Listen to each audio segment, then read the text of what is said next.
Okie dokie, we are going to fold a piece of paper. Now it may get a little tricky, so pause and repeat as needed. Go ahead and fold it vertically, so long side to long side. Make that crease in the middle. And after we make that crease in the middle, we're going to do another middle fold, but this time short side to short side. Make that crease. And then take the top flap and fold it down to the middle crease we just created. Crease that. And then you're going to open it a little bit, but you're going to take that top flap and fold it to the middle crease as well. So you should have 4 equal rectangles and 8 equal rectangles in total when you open up your entire paper. That top line is going to be B, so go ahead and label that. The second line will be A, and then the last line will be C. Then we need to take the bottom of our paper and fold it up to line B. Make that crease. And that line that we just created will be line D. So the reason why we made all these lines, and they're over there on the side of the screen, line B is going to be the top of the head, so let's label that. Line A is going to be the top of the eyes and ears. Line D is going to be the bottom of the nose. And line C is going to be the top of the chin right under the mouth. It's important to note all of these because we're using these as our guidelines for where our facial features for Frida are going to go. So let's go ahead and make our oval, starting from the bottom of line B, just a little bit past line C.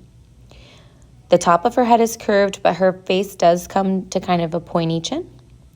And then we're going to draw the bottom of the nose on line D, just like a little smiley face, and then the 2 nostrils. And then you're going to draw true straight lines parallel going up. For the eyes, you're going to go right underneath line A, and you're just going to draw like an almond-shaped eye. So a curved line on top, a curved line on the bottom. And then 2 parenthesis sets in each eye socket to make the eyeball, and then a circle in between those. And then you're going to draw her very famous unibrow, starting from one end of her face just all the way over, and you can go ahead and scribble that in so that you can define it a little bit later with our oil pastel. Next, we're going to draw the mouth, and you're just going to do the Cupid's bow and the bottom lip. Then we need to draw her ears. Now, the top of her ears should line up with the middle of her eye and connect to about the bottom of her nose. I drew my ear too far out at first, so I tried to fix it. So they should be kind of flat, like almost as if you're drawing 2 halves of a heart on either side of her face. And then I went ahead and drew the earrings because they seemed fun to draw at the time, so I just kind of started those, and then just draw the neck, which is just 2 parallel lines down. Last, we're going to draw her hair. So her hairline shouldn't be high or low, just where it feels right and where it looks correct. She has a middle part, so you're just going to draw hair strands just to that middle part. And then above her hair, she always wears flowers in her hair. We're going to keep that simple since we did a lot of work on the rest of the face. So we're just going to draw some cloud-like shapes above her hairline that we just drew. And then inside those cloud shapes, we're just going to draw spirals to represent flowers. We'll paint them and add a little bit more pizzazz later on. But since we did so much work on the face, let's just keep it simple for now.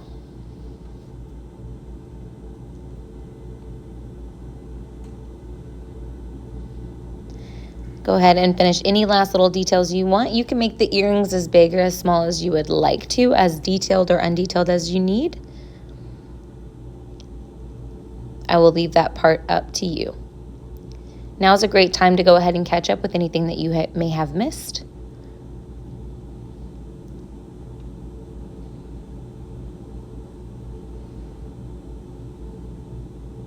I'm going to add little flowers in between the gaps. And later on, I do add some leaves. All right, so we're going to do a mix of oil pastels and temper cakes. I used orange for her skin tone. You should have skin tone color temper paint available to you. It should be in. So you can use that, or you can match the orange that I did. I know it looks super orange, but it will dry closer to a skin color. So don't freak out if you put it on there and she looks like a orange or a tangerine. I promise once it dries, it will dry a bit less saturated. So you're just going to paint her skin.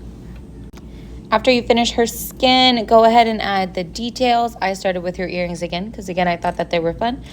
But use out the color. So I knew I wanted some of her earrings to be blue, and then I wanted some blue flowers on top of her head. So I went ahead and just did that all at once.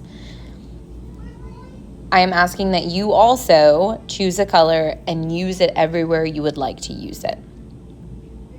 And then clean your brush and then go in for another color. I forgot her ears, so don't forget her ears when you're doing the skin tone. But go ahead and dip in. I'm going to dip in with the red. And for the red, I'm also going to do her lips and some eyeshadow. So just be careful. We are going to outline it with an oil pastel, but try to keep it inside the lines that you've already drawn. Now, you don't have to give her eyeshadow at all. I just wanted it to match her lips and the red flowers I'm putting on her hair as well. I'm also going to use the red for part of her earrings. I'm going to dip into the yellow and just add some yellow flowers on top. I didn't use a lot of the yellow because the paper was already yellow and it just didn't come off like I wanted. So I'm glad that I started on the flowers. Next, I'm going to go in with the green. Like I said, I add some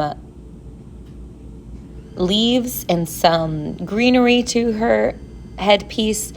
And don't worry about her hair in the middle of her eyes. We're going to use oil pastels for those since her eyes are brown. And we're going to outline her hair in black oil pastels. So go ahead and cover all your pencil that we drew with your black oil pastel. Don't forget her eyebrow, her eyes, her nose, her mouth, the ears, the face, and her neck. Also, you're going to outline her earrings and the flowers on top of her head.